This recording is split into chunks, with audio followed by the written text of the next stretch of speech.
Nous allons passer à Monsieur Blanchette-Jonca, 2 minutes et demie. Mes questions vont être pour Biocan Eric. C'est un plaisir de vous retrouver ici en personne. Madame Michaud, évidemment, en 2016, le National Cancer Institute a lancé une initiative ambitieuse de lutte contre le cancer, donc le Cancer Moonshot. En février 2022, le président des États-Unis, Joe Biden, a annoncé des objectifs ambitieux visant à réduire d'au moins 50 le taux de mortalité attribuable au cancer dans le pays au cours des 25 prochaines années.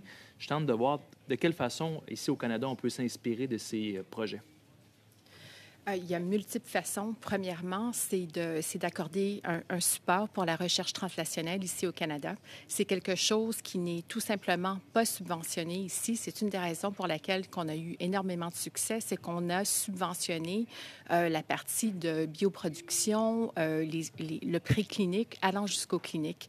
Donc, être capable de réellement de capter les résultats qui sortent de nos laboratoires, les découvertes, les transformer en produits qui peuvent être testés dans les êtres humains et puis potentiellement les guérir, c'est une façon essentielle et c'est quelque chose qu'on doit faire ici afin de même commencer à rentrer en discussion avec nos collègues américains, nos collègues européens, nos collègues en Grande-Bretagne.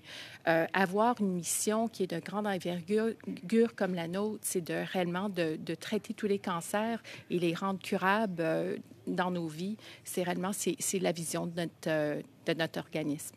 Merci beaucoup, Mme Michaud. Est-ce que présentement, là, évidemment, pour poursuivre votre mission, et on en a déjà discuté, il y a eu des investissements dans les dernières années. Maintenant, ces investissements-là sont terminés là, dans la biofabrication, également pour les sciences de la vie. Je tente de voir avec vous, est-ce que les investissements fédéraux des dernières années là, sont suffisants pour continuer à vous supporter et vous développer dans votre mission d'organisation?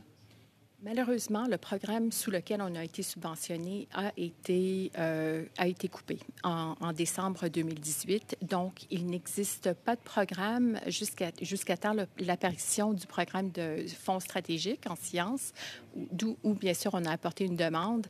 Mais donc, on attend une réponse là-dessus, mais notre financement pour nous va se terminer à la fin du mois de mars de l'année prochaine, en 2023.